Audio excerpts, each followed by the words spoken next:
Good afternoon. We have a number of educators in the room, and they'll probably remember when we used to have to do that to bring the kids in from outside. I'm Brody Bricker, and it's my privilege today to welcome our members and guests to Greenville Rotary. And we have special guests here that you'll hear from a little bit later, but a special welcome to Dr. Burt Royster and the teachers that are here today. We're thankful for all that you do, and we're glad that you're here. Now, would you join me, please, in the invocation and in the pledge? Would you please stand?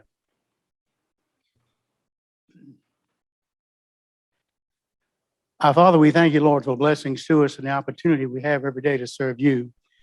Father, we thank you for these members that are here today who, service above self, help make our community a better community and our fellow Rotarians around the world in their mission and what they do. Father, we ask today that you would bless this food to the nourishment of our body and bless the fellowship around the table, because we ask it in your most holy name. Amen. I pledge allegiance to the flag of the United States of America, and to the republic for which it stands, one nation, under God, indivisible, with liberty and justice for all. Thank you.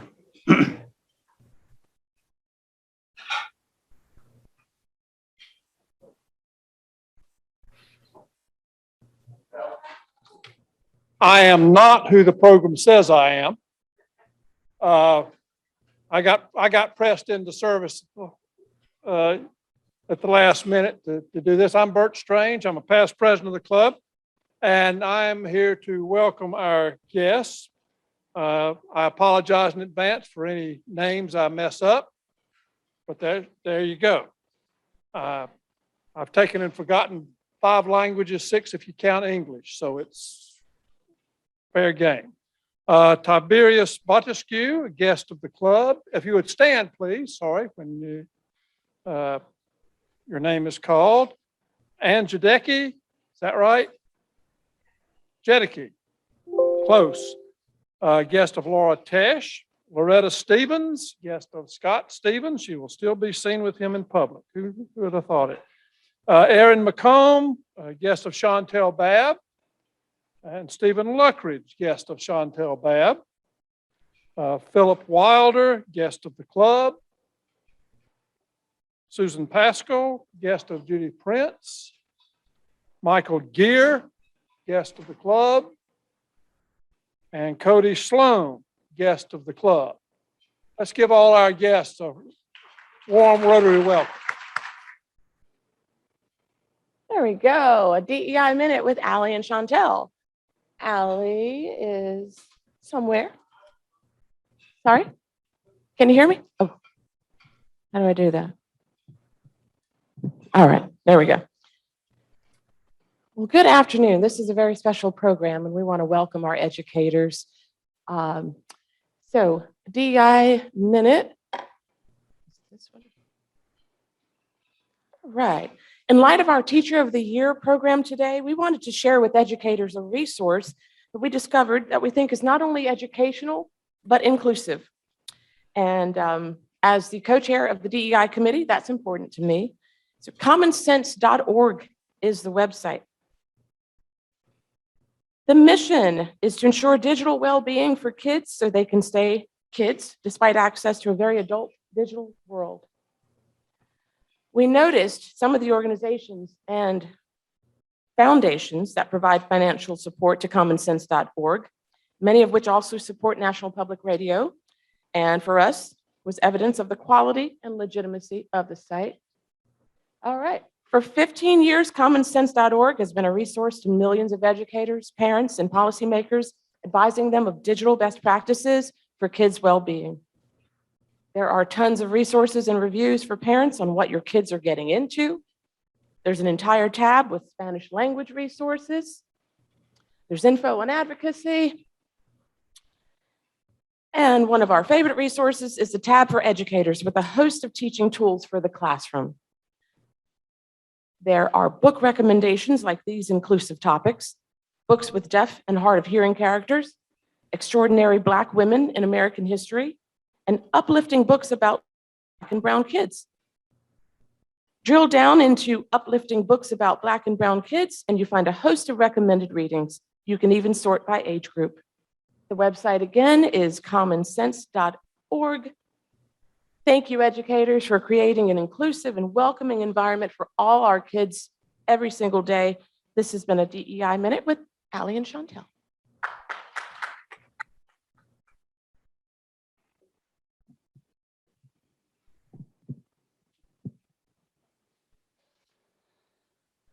This is one of my favorite programs of the year. I just love recognizing teachers. So I have a family member that has a t-shirt that says, "I teach." What is your superpower? The teachers that you meet today will have just that. Incredible superpowers, and they've had to use them during the pandemic. Could you? Could you daily make 7 hours of presentations with a mask on? Could you make those presentations to a live audience, then set up technology for an at-home audience while recording it?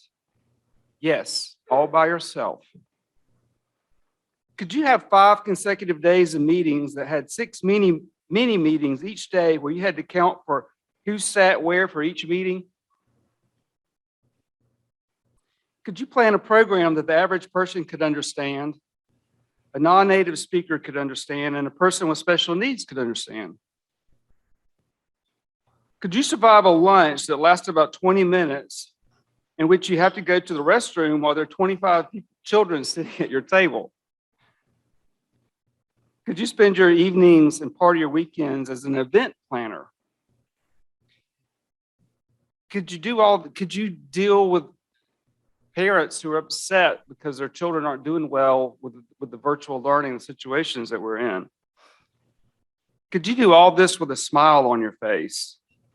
If for some crazy reason you could do all of this, you would love being the superhero and a super teacher. That's what I think teachers are. They're superheroes. And today you're in for a treat. You'll get to meet 4 dedicated teachers.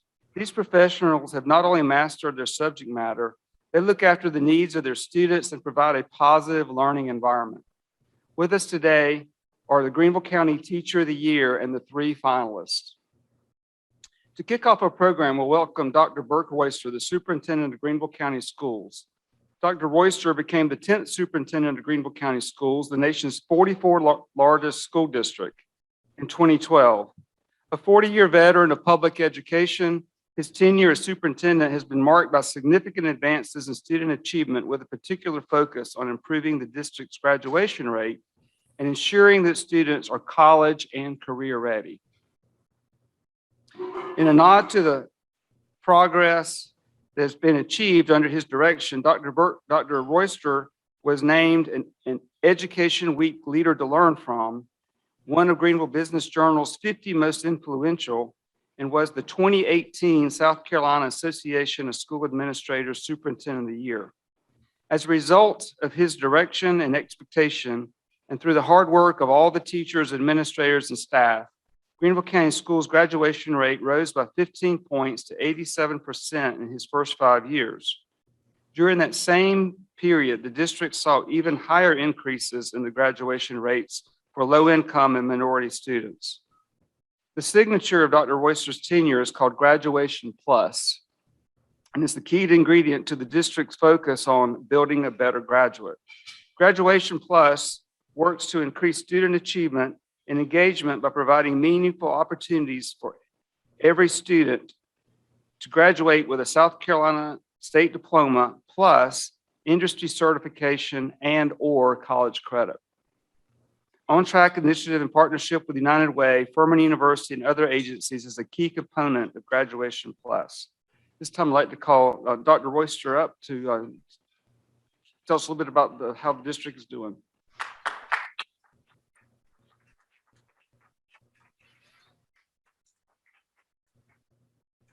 Thanks, Scott. And let me first extend my appreciation to Greenville Rotary. I don't know exactly how many years you've done this. I know I've been invited over here now for 10 years. But Greenville Rotary has been a long-time supporter of public education, Greenville County Schools, our teachers, and our students. And for that, I'm most appreciative. When anything that we do or attempt to do, we always do better when we can do it in partnership with our community. And Rotary is a vital component of this community. Quite honestly, every community I've ever been a part of. In fact, I am a former Rotarian, or I guess recovering Rotarian. And I know that next to this, the second most important thing about Rotary is that we stop talking before 1 o'clock.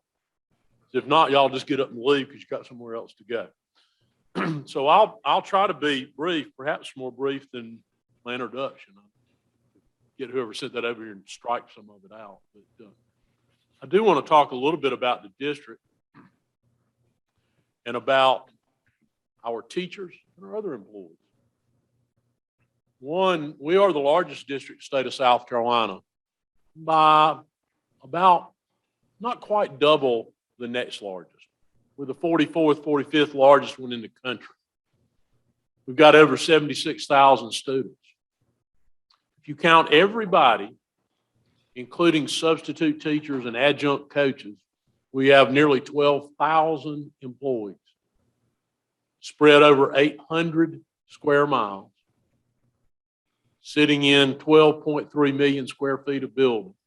You kind of get the direction of that. It's a pretty large scale operation. We really only want you to notice that when it's time to pay the bill or to avail yourself of the opportunities that it can afford. Because in a minute, you're going to hear from some people that represent some of those opportunities, including one that's very unique in this country, and that's our Fine Arts Center. But we have all kinds of unique opportunities for our students. Scott mentioned our initiative of Graduation Plus, in that we want students to leave us with a diploma, but not only a diploma, industry certification, sort of recognized industry certification. Anything from interior firefighting to barbering to cosmetology to machine tool to welding, any of those. And or college credit. So have we made any progress with that? Well, in 16-17, we awarded, our students earned 601 college industry certifications. This past year, 6,219. That's almost 1,000% increase. At the same time, if you look at the dual credit courses our students took and got a C or better, because that's the only way you get credit for them, and AP courses that they took and made a 3 or higher on the AP test, which is the only way you get credit for that. We went from 16,086 hours of college credit to 21,055 from 16-17 to 19-20. That's a 31% increase. What does that mean? Well, it means to a student, they've already begun the next step in what they're going to do. It means to a student that when they walk into a prospective employer or when they fill out a college application, that they don't have some test score that's a predictor of how they might do. They, in fact, possess a transcript that shows they took a college class and did well enough to receive college credit for it, or an AP exam score, or an industry recognized certification that puts them directly in the workforce at a higher wage job than they ordinarily could qualify for, and prepares them for subsequent steps along that journey. What does it mean for you if you're a parent? What does that immediately mean to you if you're a parent? It's money. Our dual credit courses, our AP courses, AP costs nothing. Dual credit is at a rate lower than you would get it if you enrolled in one of our four-year institutions. And for our students that are on free and reduced meal status, through our partnership with Greenville Technical College, their college coursework cost them nothing. So that gives them a head start in a very challenging for them economic environment. Those opportunities also help prepare our students who last year were the recipients of $163 million in scholarship offers. All of that rests on our employees. First and foremost, our teachers. Scott wrote a very nice opinion piece in the paper. I don't know if each of you have a copy of that or not, about teaching and teachers and these teachers here today. Now, they're outstanding teachers, but they represent many other outstanding teachers, and they represent teachers across the board from elementary, middle, and at the high school level. They also represent what one would think of as perhaps core subject areas, and they also represent the areas of the arts, which we also consider to be a core or basic area. Helping to prepare students to take advantage of those opportunities I talked about. Were it not for dedicated teachers, none of that could be accomplished. And I think they would also quickly share with you that they do not stand in that work alone. Though when they walk in the room, go in front of those students, all those things that Scott said that they have to do, they have to do. But there's also a group of people that gets those students there every day. There's a group of people that make sure they get fed at least twice a day. A group of people that make sure the place is clean, good condition, keeps up the technology that makes all this kind of thing that you're doing here as a simultaneous broadcast, all that possible. There are about 6,000 of them. There's about 6,000 other people, the majority of whom fall in those categories I just mentioned. That's the vast majority of our employees outside of the teacher ranks. They're in transportation, they're in food and nutrition services, they're in building services, maintenance, custodial, clerical support, classroom aides, the lower grade levels, and in special education classrooms. That's the predominance of our workforce. Those are the people that make these opportunities happen, and the people that enable our teachers to go in the room and do the phenomenal job that they do every day. The two single most important factors in student achievement. As you sit there and you think about that, I'm sure some thoughts immediately come to your mind. That it's class size, it's instructional materials, it's technology, it's a nice facility. All of those things are true to a degree. The two greatest impacts on student attainment, student achievement, quality teacher in the classroom, quality principal leading the building. Those two factors far outweigh any of those other things that help facilitate those two things. So those accomplishments that we talked about, our idea that our students graduate, they graduate with college credit, industry certification, it requires dedicated teachers. We're about to hear from 4 of them at every level. We talk about the outcomes because we measure when they get out the other end of the system. We measure graduation and certification and college credit.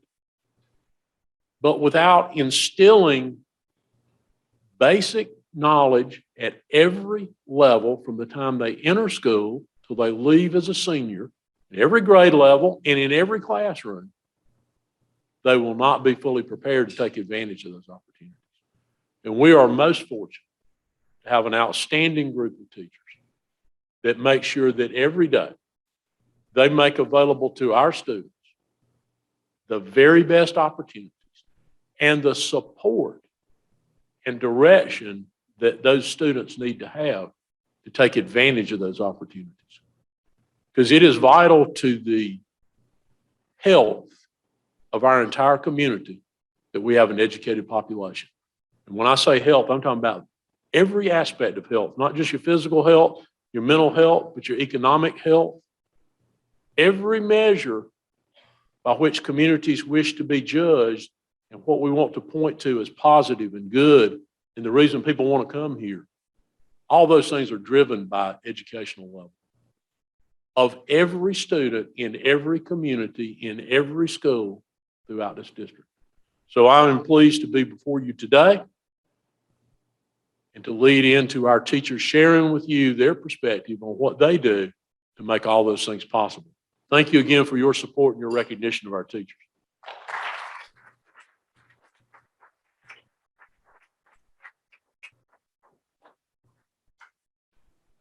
So after a 3-year hiatus to serve as president of the club, I was again a judge for, this is my 5th year of being a judge for Teacher of the Year.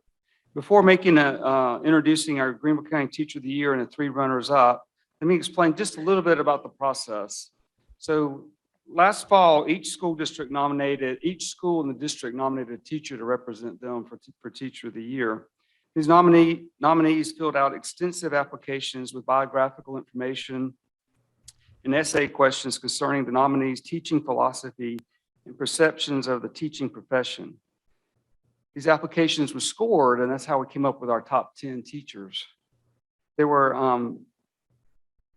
and it was also with the oversight of Betsy Schaus, who is the community support specialist of Greenville County Schools, who is here's Betsy. Oh, there you go. There's Betsy. So thank you, Betsy, for all you've done. There were 5 judges this year. Andy Waters, a local businessman, Dr. Michelle Meekins, a retired elementary school administrator, Kelly Nally, who is a former district and state teacher of the year and currently serves as academic specialist for Greenville County Schools. And then we have with us Dr. Philip Wilder, who is an education professor at Clemson University, and then myself. So the process of the top 10 is evaluation process is very extensive. They were in late April, the judges visited all the teachers in their classroom to see them in action. And then early May, each candidate had a personal interview and the winners were selected. So you've heard the process. So now the fun part. Let's meet our 4 finalists. So we'll start, we'll have a video clip of each one of the finalists, and then we'll let them talk for a second about their passion for education. So first up.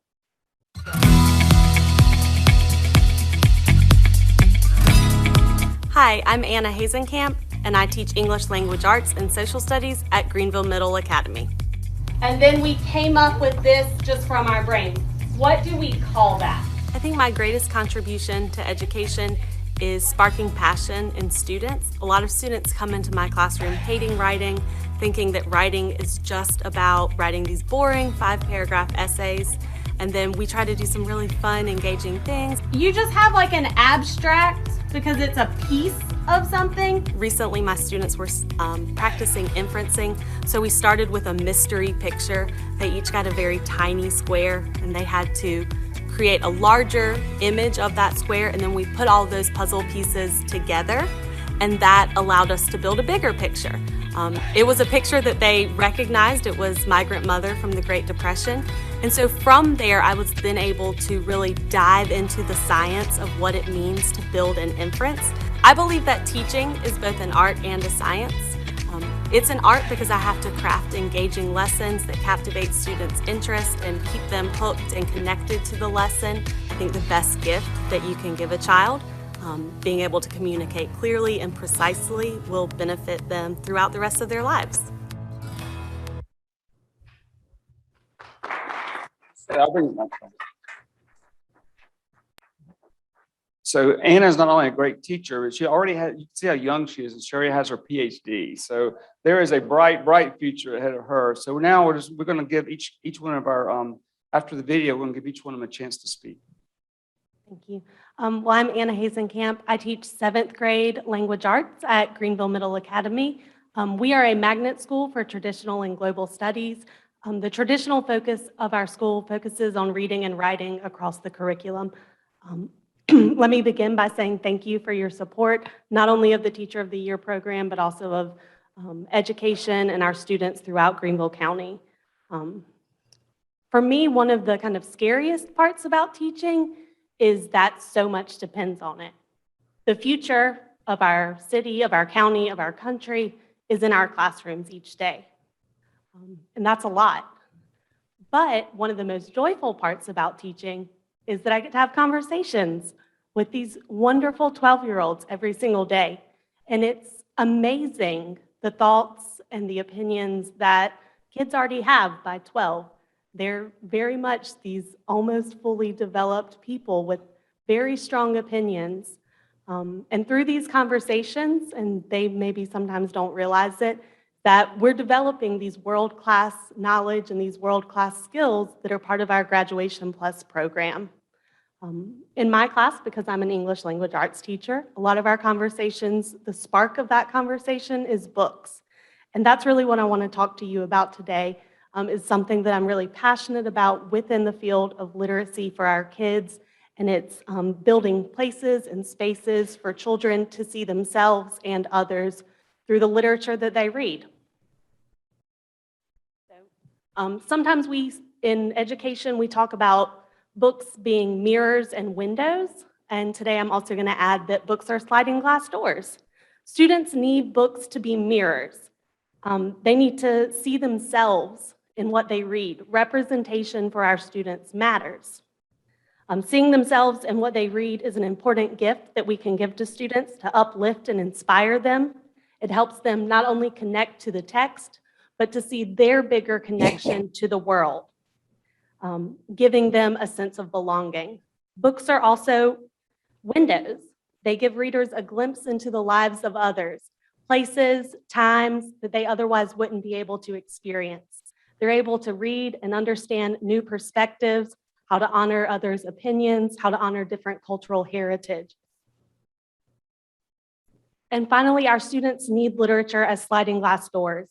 The books and stories that we read help them consider new perspectives, not just thinking about them, but encouraging them to take an action, to step out through this door of literature and to make a change in their world.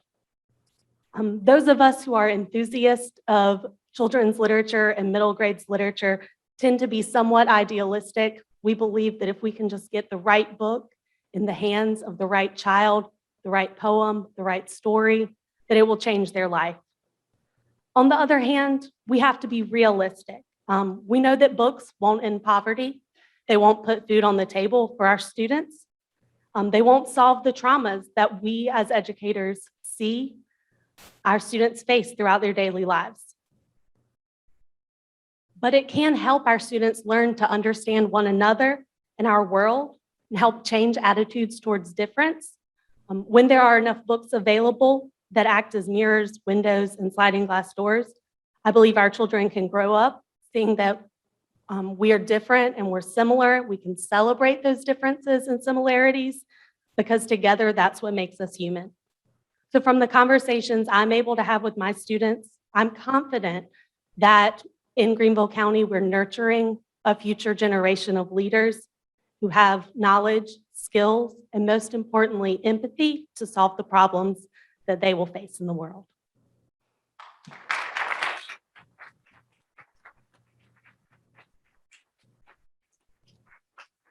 So we've always heard that teaching is a calling, and I think she just told us that. Did y'all hear her say that she enjoys conversations with middle schools?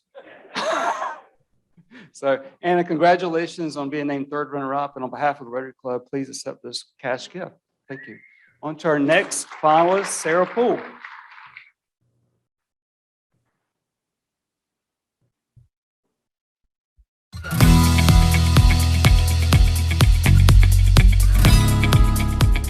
I'm Sarah Poole and I teach 5th grade at Taylor's Elementary. Okay, what's another word we could use to describe Kay?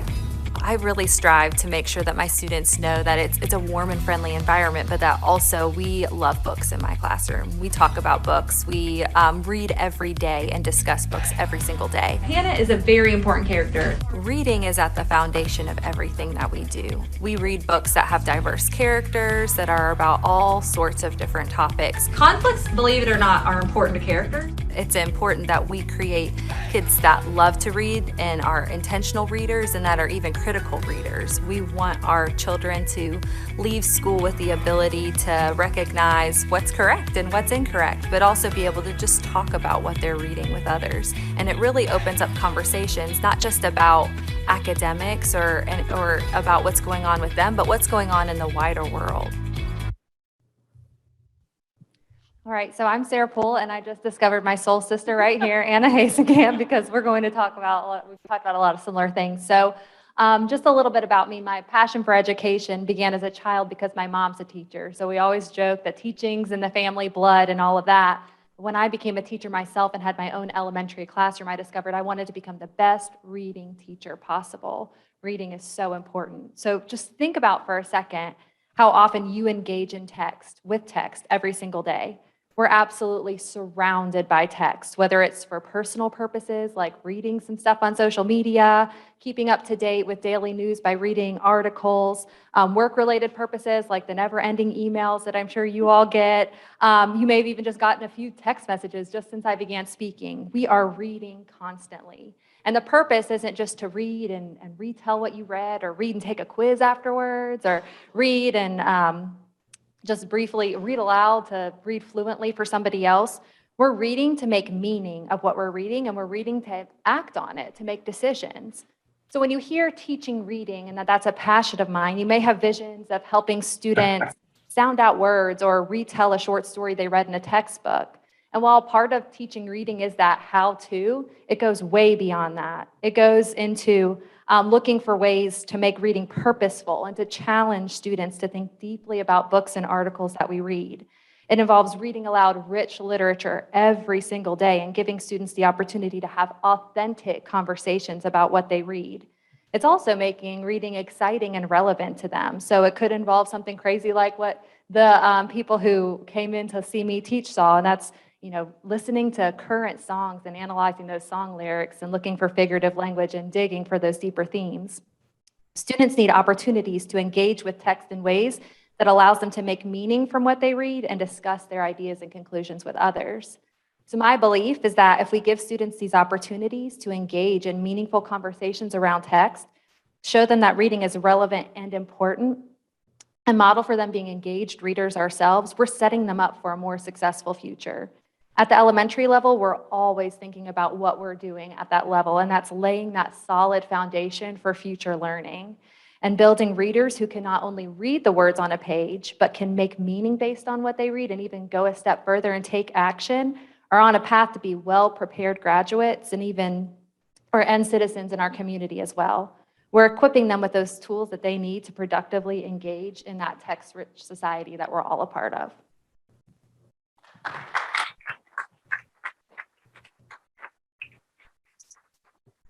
Thank you, Sarah. I love hearing you. Both of you have talked about reading, and I don't know if your teachers know, but our club is adopted Alexandria Elementary School. And this past Friday, Amy Randall organized a Read to Me. So teachers got to put books on a list, and Rotarians purchased a couple of those books, and we read them to the students and donated them to the classroom. So we recognize that and support it, and thank you for that focus. One interesting thing about Sarah is you probably saw that she represented Taylor's Elementary School.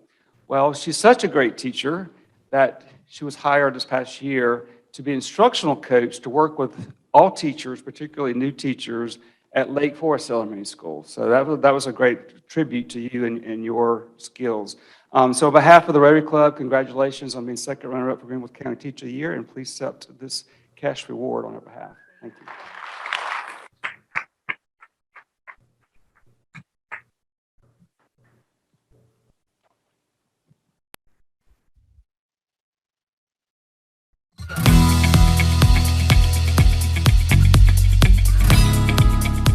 I am Christian Scott. I teach band grades 6 through 8, and I'm at Hillcrest Middle School. 1 and 2 and ready and breathe. I really believe that band should be fun. When kids join band, they learn how to play an instrument, and that in and of itself is very exciting and fun and things like that. But at the end of the day, it's really neat to see kids start to develop a sense of camaraderie and teamwork and just greater purpose that comes to fruition through being an active member in the band program.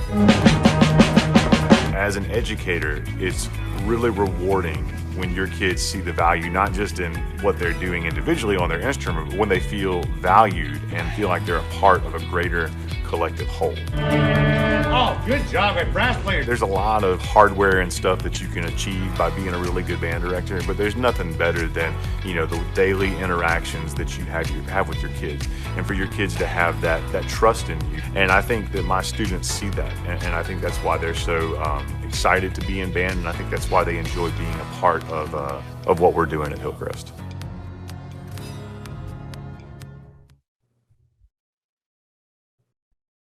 Well, howdy. And just so y'all know, I'm giving up 6th grade percussion drum class to be with you today, okay? So I'm just putting that out. Thank you. Seriously, thank you. You couldn't have timed this any better. I'm Christian Scott. I'm the band director at Hillcrest Middle School. And when Betsy told us, you need to speak from the heart, I started thinking and talking to my wife, and I said, okay. And I think what I need to do is I just need to tell you my story, which is a little bit tragic at times, but I think you'll appreciate it. So when I was a young lad, my parents quickly discovered I did not have an athletic bone in my body, okay? I did play soccer one year. I got the ball, and there was nothing between me and the goal except the goalie. And apparently I ran out of bounds with the ball and started crying, didn't stop crying. So my parents said, okay, he's not an athlete. But unfortunately, they were able to encourage me to pick something else. And when I was in middle school, I joined the band, okay? Now, I'll tell you more about band in a minute. But let's flash forward real quick to when I first started becoming a teacher.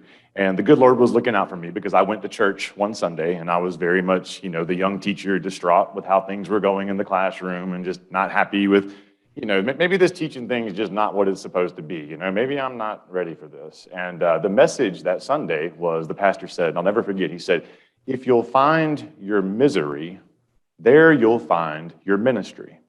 And I was like, okay. Point taken, Jesus. Thank you. Okay, I got it. Okay. And so that really sunk in with me, and I got to thinking about stuff. And I think what breaks my heart is when people don't have a place to belong. You all have a Rotary Club. That's very, very cool. Okay. In middle school, there's not a Rotary Club. There's all kinds of things for them to do. Okay. But, athletes do athletic things. Smart kids do the smart things. And the cool thing about band is band kind of catches a little bit of everybody, okay?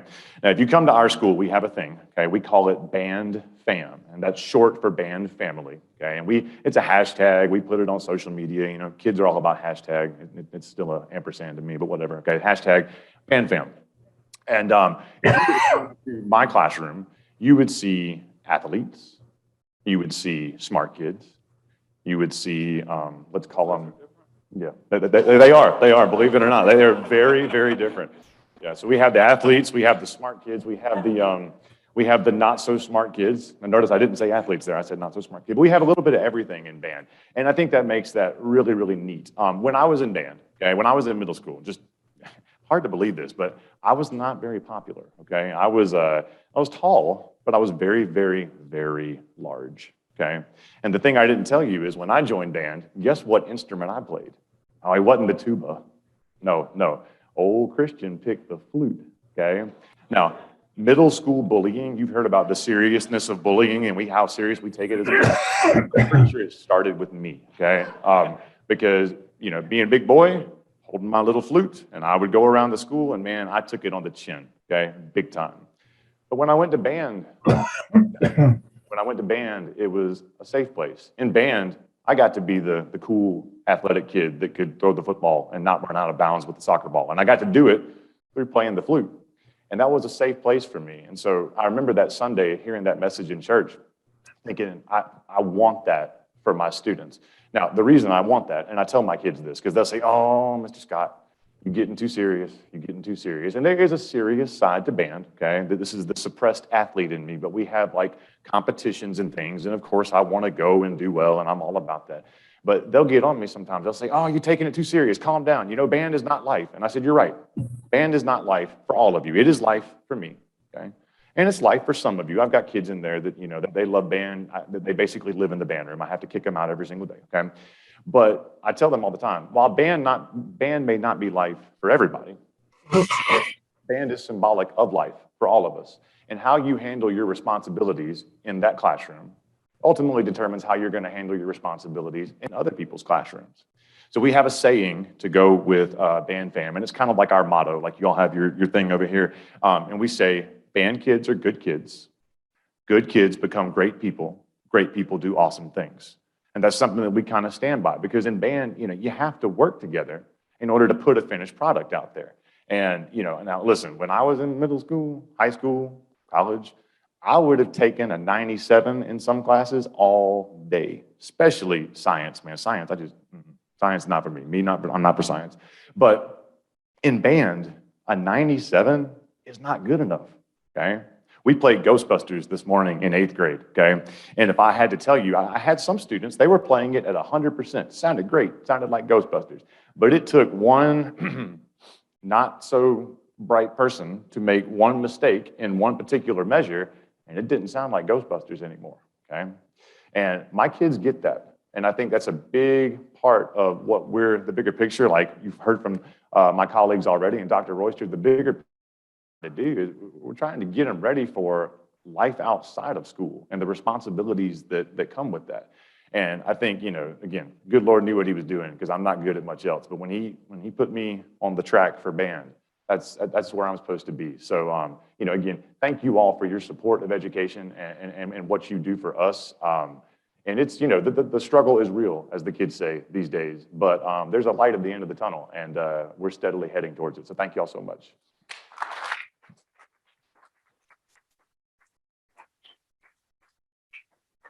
So, first of all, I can't imagine teaching middle school. I can't imagine teaching, then I can't imagine teaching middle school, especially middle school band. I've heard some of those kids walking down the hallway. So one of the things that's very impressive about Christian is just his rapport with the students.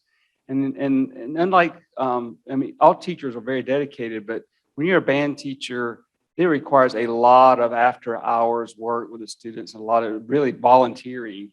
And you can tell he's built that wonderful relationship with the students. And so, Christian, thank you for all you do. And on behalf of the Rotary Club, please accept this reward.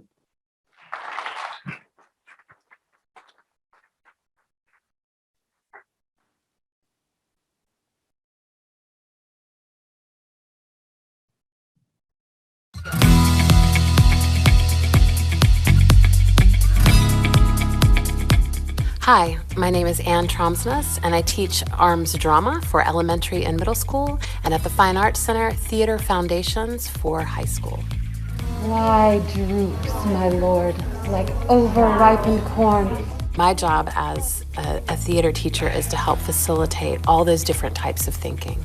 Kinesthetic, involved with movement of the actor and the blocking that we do. Just start at the top. When shall we three meet again? Linguistic, in terms of both text analysis and then also using voice as a medium for expression. Fair is foul and foul is fair.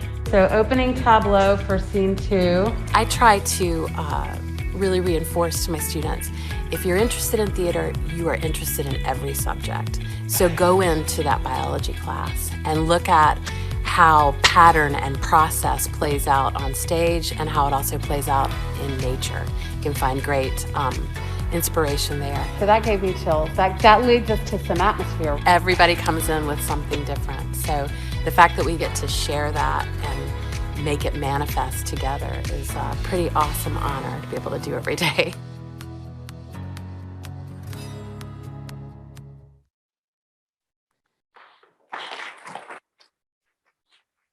Thank you so much. Thanks for having us here. And this has just been such an inspiring day. I've been teaching at the Fine Arts Center, which, as Dr. Royster said, is kind of a distinctive institution and one that Greenville County Schools it was kind of at the forefront nationally with an institution like this. We work with students from all over Greenville County who audition to get in and engage in pre-professional training in the visual, literary, recording, and performing arts. And I have the great good fortune of beginning every morning bright and early teaching high school students who have been placed in the theater performance department. And then in the afternoons, I get to work with elementary students in the ARMS program from all over the district who again have evinced an interest in talent in theater. And then I end my day with middle school students, which is, I was thinking about that's where my heart lies too, because it's such a challenging time to be a human. You know, it just really is. It's hard to be 12 to 14. I love what I do. I've been an actor. I've worked professionally as an actor since I was 8 years old. And one of the things I love about the Fine Arts Center is that I get the chance to work with young artists who are interested in pursuing this, perhaps as a vocation, perhaps not. And my artistry outside the classroom, I continue to practice as an actor and director, feeds my work in the classroom, and my work in the classroom feeds my work as an artist. We're about training imagination. That's what I do in the theater. Imagination is a wonderful tool, and it does need to be trained. It needs to be fed and nurtured in all of its different aspects. Any acting theorist will say the imagination is wonderful. The artist has to learn to harness it for complex means, and theater is a complex art form. It does touch on every arts area. The theater artist at any moment will be an historian researching the historical context of a play or a character that they're engaged with. There'll be archaeologists and archaeological linguists. I had 8 a.m. this morning, a group of ninth graders arguing over whether the use of the word lithe in a choral ode from Antigone should be the archaic definition or the 21st century definition. And I'm just standing back, just loving my life. Students involved in theater, they use every part of the brain. And we often think of theater as the product that we see, that opening night, that performance. But the process is where we really engage with the characteristics and skills and competencies put forth in the profiles of the graduate, which is part of that graduation plus. And those are competencies that we want all of our students to graduate with, such as the ability to collaborate and work on teams. We don't come out of the womb knowing how to collaborate with one another. I spend a great deal of time in my elementary classes in particular, teaching students how to use their imagination in concert with the imaginations of others. So that's a big part of what we do. It's also about learning independently. You can't be a productive part of an ensemble unless you go home and you do your work and you learn your lines and you investigate your characters so that you're ready to contribute when you come in. Other skills such as being able to express ideas. Obviously, theater is a wonderful form for that. But also even thinking and reasoning quantitatively. And that happens in a lot of different areas when we scan a Shakespearean passage, when we're engaged in design thinking and lighting design or set design. And again, importantly, like I've heard here time and time again, with the engagement of empathy and empowering one another. So I feel so fortunate to every day get to work with these wonderful students in a district where education is so valued beyond content, but including content, such as the arts. The arts have such an opportunity to give us all enrichment into our lives and so much more than that opening night. But to train the imagination, to engage with the complexity that we know our students are going to need to be able to engage with when they leave us. So I thank you so much for your commitment to education, for your the time that you spend, the resources that you give to support our district and everybody in this community. And I appreciate the invitation to be able to speak about what we love today. Thank you.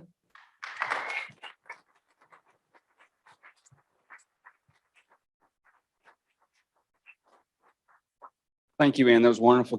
You'll do a fantastic job representing the teachers of Greenville County, and good luck at the state level. So please accept this on behalf of the Rotary Club of Greenville. And ladies and gentlemen, aren't you proud of our superheroes? Aren't they great?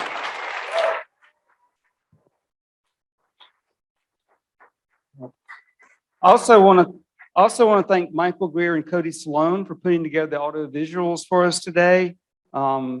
Teachers, I just thank you for all that you do for our children. Fellow Rotarians, I want to thank all of you for all that you do to support education in our community. In addition to providing $20,000 a year for scholarships, you provide financial support, tutors for the Literacy Association. I'm most proud of how you support the teachers and students at Alexandria Elementary School. As much as the meals and the treats that they receive, the teachers really appreciate the recognition for their efforts. I think that's the most important thing for them. And so thank you for supporting the Teacher of the Year program and these heroes that are before us today. Congratulations again to our winners.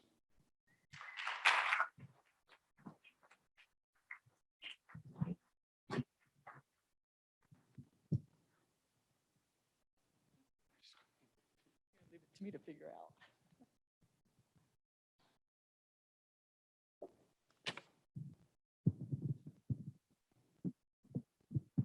I want to say thank you, because with this program and then sitting there listening to your stories, your teaching environment, it's very uplifting. And I think it's always good to have that, especially when we're still in these challenging times. I think you're in a constant learning environment, just like we are. So we notice we have the hybrid meetings going on. So we have Lucy and we have Connie, who without you guys, this wouldn't be happening. We wouldn't have our online audience, right? And it is a challenge, right? Because you have to keep being creative and energizing and make sure you're capturing all of the students' attentions at different levels.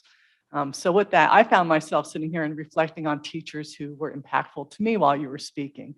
And it caused me to smile and remember, or playing band for 6 years. I won't tell you what kid I was, but doing that, encourage my own children, right, to explore arts. And some have carried that on to their professions now.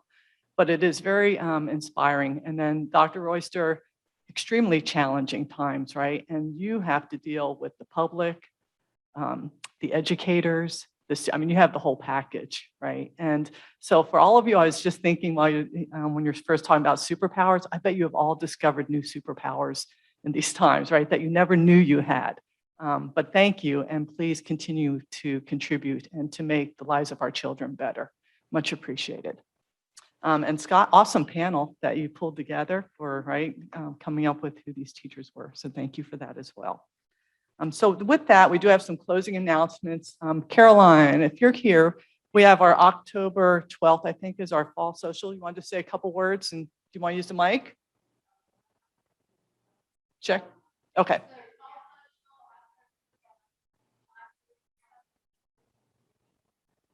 Oh, you have to come up front. Don't worry. See how we're constantly learning and being reminded. Okay. You almost got out of it. I know, I almost did. Okay, October 12th, 5:30 to 7 p.m. Social at the West End Events, otherwise known as the Drive Stadium facility, in the VIP room where the VIP party will be for our fundraiser for Kringle Village, Holiday Village. The theme will be Kringle Holiday Village, because we're going to show you what's going to go on with our fundraiser. So I really would love for you all to be there. First drink's on us. Second drink is yours. There's a cash bar. Please come out.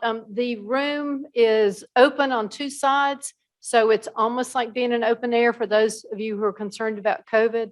So there will be fresh air going through the building. Face masks are optional, but I would love to see everyone there so we can learn about our newest fundraiser too. October 12th, 5:30 to 7. See you there. And I'm assuming there's registration online. Michelle would probably love me to hear that. Yes, Michelle? Okay, so please go on and make sure you register for that event. Should be a great time. We also do a drawing monthly now to recognize our members who are bringing guests. So I need someone to make a drawing, and Scott, like you're looking at me, so let's make eye contact.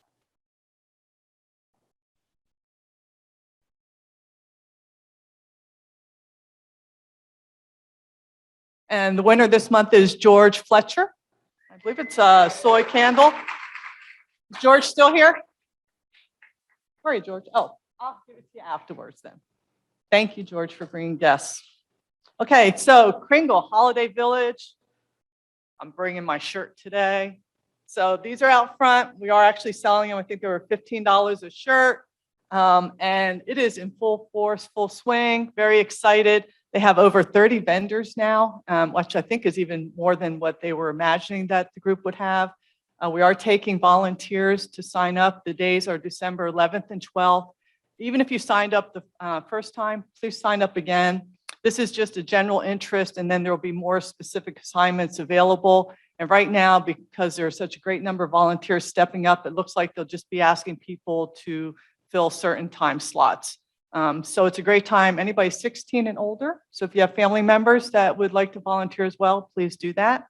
Then also exciting news is on sponsorship. They have just had a tremendous response, but before we close it out, we do want to offer the opportunity to our own members. And I'll give you an example. So I have partnered with someone who is a retiree. So we've pulled our monies together. I'll use my company logo and everything, but we hit a sponsorship level. And so we accomplished that by joining forces. So if you're somebody who'd be interested in sponsorship, but maybe it's just a stretch to get there, do like I did, partner up with somebody else and do it that way. But there are some openings for sponsorship. But I think Mike Sarvis, is that closing out at the end of the month or mid-October? There you are, Mike. So, well, you're on a roll, right? So I think you might be right. So that's exciting. Yes, ma'am. Oh, thank you. They are. Okay. Yes. So tickets are on sale. There's a website, if I understand. Yes. Wait. Free advertisement. There you go. But yeah, so purchase the tickets. I have a feeling that they're going to sell out quite fast, right? And it's a 2-day event, December 11th and 12th. Okay, so with that, Scott touched on Alexander Elementary. We did do a virtual read on September 24th. Huge success. Thank you to all the volunteers. And what was nice is they had people who were reading who weren't even in the Greenville area. So talk about that virtual world, right? So that was pretty exciting. We also have for Alexander, Happy Feet is now scheduled. So that'll be October 9th. That's a Saturday. They're going back to the shoe department store in Berea off White Horse Road. That'll be from 8 to 10. So the desire is to just have people come out and support these kids who will come out with their new shoes. They love showing them off. It's pretty exciting. I was lucky enough to be able to go help out last year, and you just left with a smile on your face, right? And again, making a difference. Then lastly is our cart. So you see those on the table.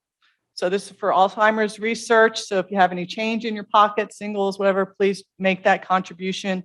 And what we have started is a cart match, challenge match. So this past meeting, it was Jim per year. And because of the match program, Jim ended up writing another check for $100. And that was through just the donations in the cart. I have it this week. We have George Fletcher on board, Wade Kalb, Elizabeth Lyons, and Surendra Jain. So if you want to be that challenge donor, drop your business card in the blue bucket or rip off a portion of the paper of the agendas that are on the table, write your name on it, drop it in the bucket, and we'll add you to the list. But just think about, without this challenge, it would have been $100 collected for Alzheimer's research, and instead at the last meeting it was $200. So thank you very much for making those donations. Give a round of applause. And then this is a special plug for Michelle. Register. So for our meetings, she really needs people to register in advance through DACDB so we can have a good head count for the Westin, who provides all of our meals and the seating. So with that, if I'm done, if you'll join me in the 4-way test.